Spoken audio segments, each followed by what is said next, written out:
योगेश भाई कैसे हैं आप? भाई भाई बहुत दिनों के बाद बात हो रही है आपसे। जी जी भाई। ये आज एक मैं अभी लेटर देखा राजा सिंह जी का कि उन्होंने बीजेपी पार्टी को छोड़ दिए बोल के। आप शरीफ भाई बात कर रहे हैं? जी मैं शरीफ भाई जर्नलिस्ट बात कर रहा हूँ। वही नंबर सेव है। वो इलेक्शन के टाइम बात हुई थी फिर अब जी जी वोट दिलवाने के बाद बात हो रही, बहुत देर के बाद में। जी जी। ये अब देखा भाई, ये वजह क्या है भाई छोड़ने की पार्टी? कौन सा भाई? इन्हों राजा सिंह जी पार्टी छोड़ने की वजह क्या है? भाई उनके बारे में मेरे से नको पूछे तो अच्छा रहता भाई। अरे भाई देखो, आप राजा सिंह के करीब 20 साल से आप ही थे। आपसे नहीं तो किससे मैं पूछूंगा? और कोई है जिससे पूछने के लिए? आपसे अच्छा कौन जानता है उनको? भाई जानता हूँ सही है, पर मैं क्या है, मेरे से नको पूछे तो अच्छा है, क्योंकि फिर मैं कुछ बोलूंगा और मेरे पीछे पड़ जाते। नहीं पढ़ते, क्यों पढ़ते भाई? सच्चाई बताने के लिए। देखो सुनो योगेश, आप 20 साल से उनके साथ है। मैं एक इंसाफ की बात करना चाह रहा हूँ आपको। मैं कोई पॉलिटिकल पार्टी से बिलोंग नहीं रखता, मैं न्यूज चैनल चला रहा हूँ। मेरा काम है अच्छाई जिसकी है उसकी बताना। आपसे मैं बात करा, कोई अच्छी बात है तो मैं बराबर बताता हूँ, गलत बात है तो नहीं बताता। मैं कोई इसके लिए वो नहीं हूँ, मगर मेरे को इस बात की वो है कि 20 साल से आप इनके साथ है। आज तक के आपको कोई कारपोरेटर का टिकट नहीं मिला या डिवीजन प्रेसिडेंट नहीं मिला, आपको कुछ नहीं मिला। आज इन्हों अचानक मेरे को प्रेसिडेंटशिप दो बीजेपी की बोले, नहीं दिए तो उनको जैसा रामचंद्र राव को देते साथ ही इन्होंने रिजाइन दे दिए। ऐसा क्यों भाई? ऐसा नहीं शरीफ भाई, देखो अब आपका फोन रिकॉर्डिंग में है, पहले आया जी रिकॉर्डिंग बोल के। बिल्कुल रिकॉर्डिंग मेरे क्या है बोले तो परमिशन लेके बोल रहा हूँ मैं। जी सुनो, अभी क्या है बोले तो इससे पहले मैं ऐसी एक तेलुगु न्यूज चैनल को बयान दिया था। वो बयान को लेके हमारे हिंदू हृदय सम्राट एमएलए साहब क्या करे, मेरे पीछे बहुत बड़े गेमा खेले, बहुत बड़ी साजिश करे मेरे पीछे। मेरे को क्लोजली करीब थे, बहुत करीब थे ना भाई। मैं आपको देखा हूँ, कई वक्त देखा मैं आपको उनके साथ। और कई वक्त देखे होंगे, पूरे जने देखे ऑलरेडी। पूरे धुलपेट को पता है यहाँ पे लोगों को कि अपन लाए इनको यहाँ पे। मेरे जैसे और भी थे इनके साथ, बिल्कुल सही कार्यकर्ता। मगर 50 आप आगे थे योगेश, उसमें आगे थे शरीफ भाई। पर क्या बोलते, इससे पहले मैं ऐसी तेलुगु मीडिया में बयान दिया हूँ तो इन्हों क्या करे बोलते, मेरे पीछे अलग अलग तरीके के गेमा के लिए साजिश करे। तो क्या है, फिर कुछ बोलूंगा मैं, ठीक है बोल। मैं तो तेरे को सच बोलने से पीछे नहीं हटता हूँ, डरता नहीं मैं किसी से भी। अच्छा मेरे को नहीं मालूम कि आप इनसे दूर हुए बोल के, मगर मैं आप करीब थे बोल के मैं आपको कॉल करके आपसे सच्चाई पूछने के लिए फोन करा। अभी वो क्या है बोलते शरीफ भाई, ये हर बार का है इनका, कुछ नया नहीं है। कुछ भी नया नहीं है इसमें। हर बार पार्टी को धमकी देना, हर बार पार्टी को ब्लैकमेलिंग करना, ये कुछ नया नहीं है। इससे पहले भी आप सुने होंगे 2-3 बार, समझे ना। तो क्या है बोले तो अब इन्हों पार्टी को रिजाइन करे, सही को रिजाइन करे। इनको प्रेसिडेंट पोस्ट के लिए बीजेपी प्रेसिडेंट नहीं बनाए बोल के, रामचंद्र राव बनाए बोल के, और नहीं करा है। अब वो रामचंद्र राव साहब को जो बनाए, अब वो उनको बनाए बोल के इनको कर रहे हैं, या मेरे इनको नहीं दिए बोल के कर रहे हैं। रामचंद्र राव साहब इनको एक जमाने में दुनिया का सपोर्ट करते हैं। उन्होंने सीनियर मोस्ट है भैया, सीनियर मोस्ट है। इन्होंने जो टीडीपी में थे, इनके खिलाफ होते तो उन्होंने सपोर्ट करते थे। साथ हाँ उन्होंने सपोर्ट करते थे। सपोर्ट करे, उनको लाने में उनका हाथ बहुत बड़ा, उनका हाथ है। अब उनके खिलाफ उनको दिए बोल के नाराज होके ऐसा बोल रहे। और कुछ नया नहीं है भाई इनसे, ये पहले से ऐसी धमकियां देते, पार्टी को ब्लैकमेलिंग करते। अभी आपके जरा ज्यादा कर दिए उन्होंने, कहीं भी ज्यादा करे बोलते। मैं क्यों बोल रहा हूँ बोल दो, वो वीडियो मैं भी देखा, उसमें बोल रहे उन्होंने जो अपॉइंट करे थे ना, जो मेंबर्स चुनने के लिए, जो सिग्नेचर्स की बात कर रहे हो वीडियो में, तो वो मेंबर्स को धमकियां दी गई। उन्होंने हालांकि सेंट्रल से आए सोए बोलोगा जी, बड़े अहदेदार आए उन्होंने पार्टी के। बिल्कुल उनको करे बोल के। अब उनको धमकियां कौन देना? पार्टी का कोई बड़ा लीडर ही करना हो। बिल्कुल चाहे वो सेंट्रल के रहने दो, चाहे स्टेट के रहने दो। तो उनके ऊपर सीधा आरोप लगा दे रहे हो, इल्जाम डाल दे रहे। बिल्कुल और अभी ये क्या है बोलते हो, पार्टी को इस्तीफा दिए, वो भी किशन रेड्डी साहब को दिए। भाई अब इसमें देखा जाए तो बहुत सारी बातें है, मैं मुंह खोलूं तो बहुत बड़ा हो जाता। इनके इख्तिलाफात किशन रेड्डी से भी बहुत आगे बढ़ गए थे। हाँ आगे बढ़ गए थे भाई, सही है आगे बढ़ गए थे। पर उन्होंने किशन रेड्डी साहब को दिए, उन्होंने क्या बोल के दिए कि तुम नको, तुम्हारी पार्टी नको बोल के बोले। तेलुगु में बोले उन्होंने। तो भाई ये पार्टी को जब इन्होंने मां समझते थे, हाँ जब तेलुगु देशम पार्टी में कॉर्पोरेटर थे, कॉर्पोरेटर जीत के आए 2013 में, तेलुगु देशम पार्टी से क्या बोल के रिजाइन करे इन्होंने पेपर स्टेटमेंट आप निकाल के देखो। बिल्कुल है, मेरे पास है, मेरे पास राहुल के रिजाइन करे, मेरे को टीडीपी पार्टी में हिंदुइज्म के कामा करने से रोका जा रहा है, इसलिए मैं बीजेपी पार्टी में जा रहा हूँ बोल के। बिल्कुल भाई अब बीजेपी पार्टी से रिजाइन दे रहे, मैं एक बात पूछ रहा हूँ, बीजेपी पार्टी में कोई रोक रहेगा हिंदू धर्म के कामा? चीज मैं तो ये सुनो मेरी बात, ये खाली एक पोस्ट के लिए है क्या इनका पूरा हिंदू धर्म का ड्रामा? एक पोस्ट के लिए, पॉलिटिकली पोस्ट के लिए क्या? मैं भाई पोस्ट नहीं है तो हिंदू, सुनो पोस्ट नहीं है तो क्या हिंदू धर्म की रक्षा नहीं कर सकते? मैं एक आपको सच्चाई बताऊं, बोलो भाई। जितने धूलपेट के गोशामहल कॉन्स्टिट्यूंसी के बीजेपी के लीडर्स थे, उनको क्यों आगे नहीं बढ़ाए इन्हों अपने बेटे को आगे लेने के आंसू? भाई सुनो, उन्होंने क्या सोचते हैं और मेरी सोच क्या है मैं आपको बता दे रहा हूँ, आपको सवाल करे। उन्होंने ये सोचते हैं, अब जैसे मैं मेरे को ले लो ना भाई, दूसरे को कहीं को, मैं 20 साल 2005 से 2025 तक था बराबर।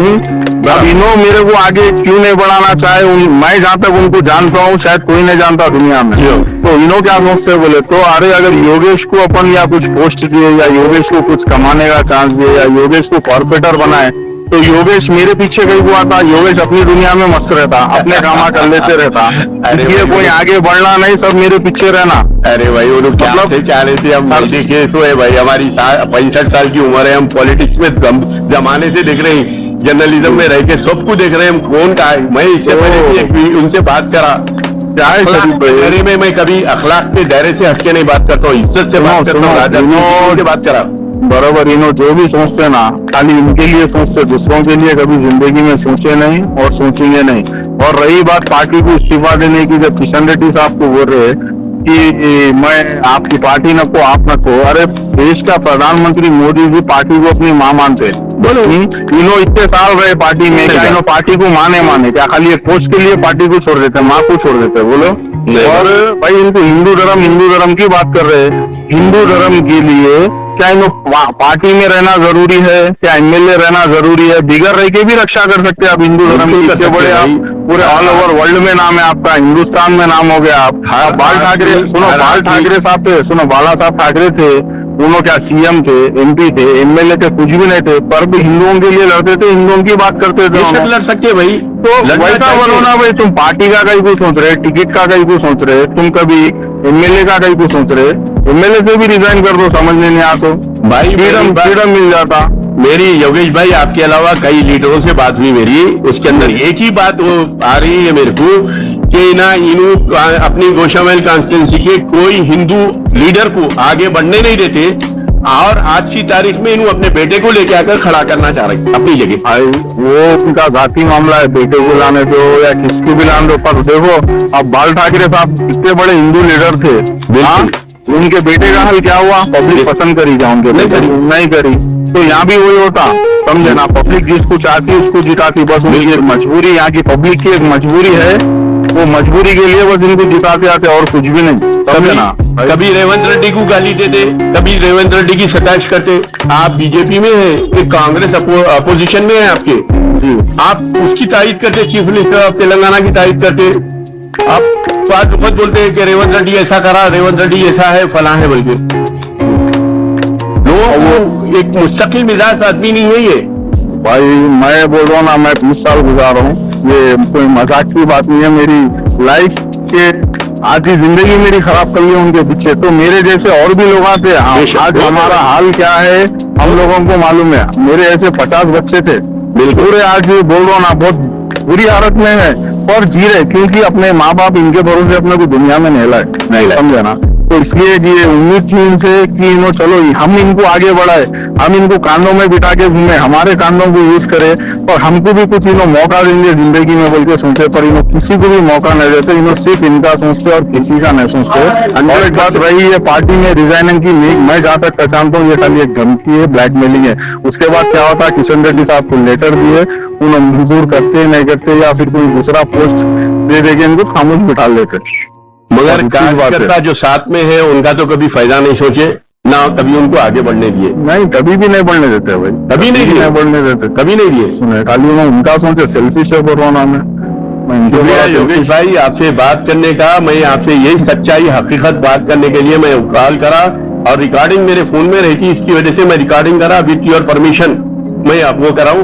कोई ऐसा वो नहीं है कि इंसान नहीं, वो क्या होता सुनो, अब रिकॉर्डिंग अगर वायरल हो गई ना, फिर इन्होंने मेरे पीछे लगा देते किसी ना किसी को। क्यों लगाते भाई, हम साथ है, जर्नलिज्म पूरा, जर्नलिस्ट आपके साथ है, जर्नलिज्म पूरा साथ है आपके साथ, हम आपका साथ देंगे, आपके साथ कुछ गलत हुआ तो ये हमारा। क्योंकि देखो, मैं तो किसी के बाप से नहीं डरता हूँ, चाहे जो गलत है वो गलत है, चाहे कोई भी रहने दो। इसीलिए एक तो टाइम आपसे पे बात हम कराना इनको है। भाई, बड़े भाई का दर्जा दिए थे, उन पर नहीं रख लिए, वो पूरे रिश्ते खत्म हो गए, क्योंकि अब इनकी जो हकीकत है, इनका जो रूप है, वो लोगों के सामने, पब्लिक के सामने लाना है, और आने वाले टाइम में वो लाके रहता हूँ। बिल्कुल इन्हों जो धोखा देके लोगों की जिंदगियों के साथ खेलते, जो कार्यकर्ताओं की जिंदगियों को बर्बाद करते।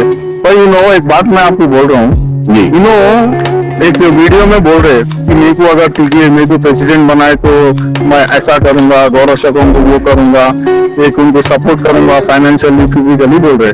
भाई इन्होंने एमएलए 3 बार के है, 1 बार के कॉर्पोरेटर है, अभी तक कौन से गौरक्षक को सपोर्ट करे? नहीं करे। कौन से हिंदू खाली ऑफिस में बैठना या फार्म हाउस में बैठना या कौन से भी स्टेजों में डाल के खाली वीडियो बोलने से कुछ नहीं होता, रोड पे आना पड़ता। बिल्कुल समझे ना? बिल्कुल क्या खाली परगराते, काम तो कुछ करते नहीं, हिंदू धर्म का काम नहीं करते, कार्यकर्ताओं के लिए काम नहीं करते। आप अगर इजाजत दिए तो मैं कल के दिन आपको मेरे स्टूडियो में बुलाता हूँ, मेरा समाज जोड़े पे मेरा स्टूडियो है, बुला के लाइव इंटरव्यू लेके डालता हूँ आपका। नहीं, वो बाद में देखेंगे, बाद में, अभी तो कुछ भी नहीं है वैसा, बाद में देखेंगे। ठीक है भाई, शुक्रिया बहुत बहुत आपका। और भाई मैं फिर बोल रहा हूँ आपको, फिर इन्हों मेरे पीछे पड़ जाते, बोलते इन्हों कुछ नहीं कर सकते।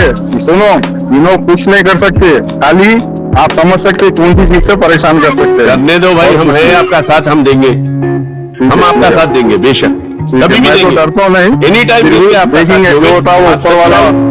राजा सिंह की आप सच्चाई बताए, हम आपका साथ देंगे, आपके लिए ठहरेंगे, आपके लिए लड़ेंगे, ठीक है, ये हमारी जबान है।